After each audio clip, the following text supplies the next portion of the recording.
All right, sorry guys, that cut out. So let's try this again. So we left off there as we found what percentile the whale was in, or the shark was in.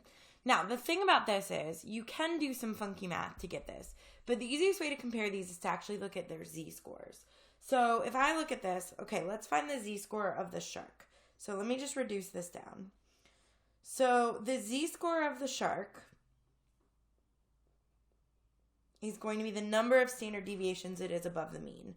So I'm going to do 2,700 minus 1920 over 320. And so that is my z-score of my shark. So let's calculate that for a second.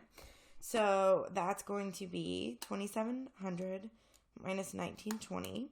That's 780 divided by 320, which is 2.4375. So if I want them to be in the same percentile, I want it to have the same z-score. So I want it to be the same number of standard deviations above the mean. So let's look at this. We know that this Great Dane is 160, or I'm sorry, the average weight is that and the standard deviation is 5.2. So I know that I want 2.4375 to equal the weight minus 165 all over 5.2. So I'm going to multiply that by 5.2. So that's 12.675 equals x minus 165. Add the 165 over. And so x here would be 177.675 pounds. They want it to the nearest tenth of a pound, so 177.7 pounds. That has the same z-score, so it would be in the same. All right, a couple more.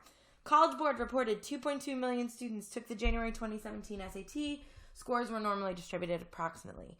The mean for the math was 505, the mode was 465, the IQR was 150, and the standard deviation was 108. What interval contains 95% of the data? So let's start by figuring out our margin of error. So margin of error is always 2 times your standard deviation. So this would be 216. And then your 95% confidence interval, or where 95% of the data should be, is your mean, which is 505, plus or minus that 216. So your max here should be 721. And your min would be 289. Just subtract those. And so I wind up getting 3 as that range. Now, if it says explain or anything like that, then make sure that you have done that.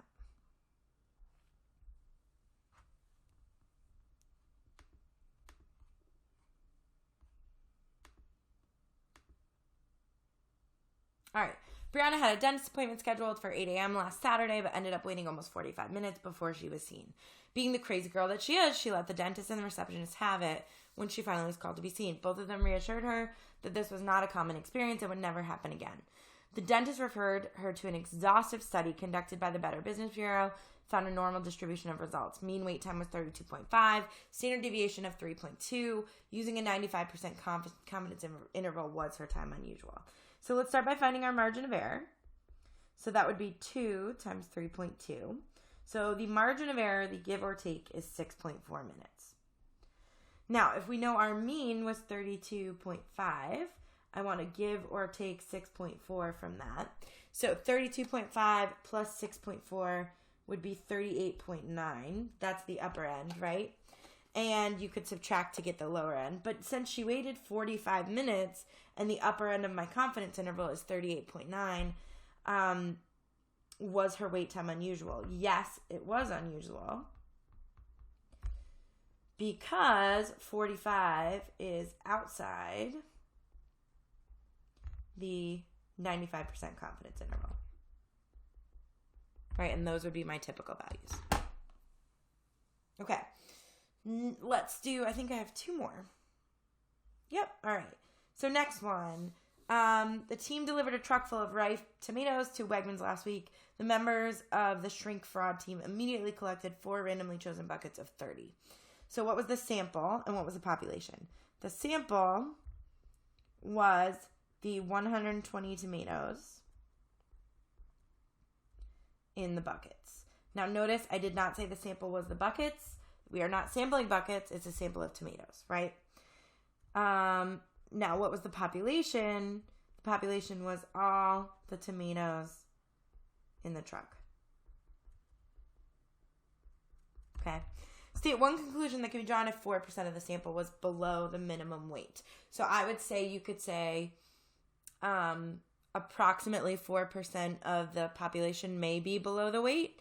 There may be some in the population that are below the weight. There's a lot of different things you could say here. But again, don't go for that there will be exactly 4%. Make sure it's a range. All right, and then last question. Hopefully this live stream stays. So Miss Newman and Mr. Krause have been holding review sessions, but in their own way. They want to see which is more effective way to deliver a review. In order to do this, they collected data from 8 random students that have been going to Miss Newman's review and 8 random students that have been going to Mr. Krause's. They gave them the same math problems on a quiz, and their grades are recorded below. So there's our data. Miss Annabelle, being a Newman fan, thinks that Mr. Newman's way better. Using the information from the data and the experimental design, explain why Miss Annabelle's thinking may be correct. Well, if I look at this, I would say that why might Miss Annabelle's thinking be correct? So Miss Annabelle thinks that Miss Newman's way is better. So why might that be true? Well, if you look at this, this has a bunch that are higher, right? And then some that are lower. They're a little bit more spread out, okay? So you could say that Miss Newman was more consistent. Okay, you could find the standard deviation if you wanted and talk about that she had a lower standard deviation, but there's different ways you could do that, okay? Now, assuming there is no difference between these, they took the 16 scores from above and mixed them up in one group and randomly selected them to be in 2 groups of 8. They did this 2,000 times. Miss Annabelle saw this distribution below. She realized that the difference in scores is not that unusual. Why would you support this realization? And so let's think about this. So if we look at this, that there's not really a considerable difference in scores, right? The difference in these scores is about 1.3, right?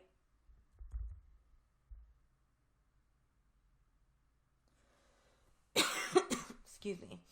And if I look at that, if I look at 1.3, it'd probably be about here. That is within the middle 95%.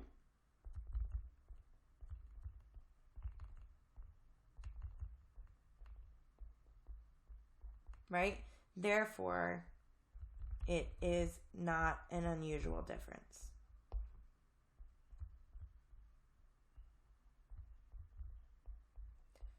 So very basic skills, but just applying them all. I'm sorry that these videos got so chopped up. I will go through and load them back together into one video so you guys can watch them. That was not my computer's best work tonight. So anyway, send me questions if you have them, and I will see you guys tomorrow. Have a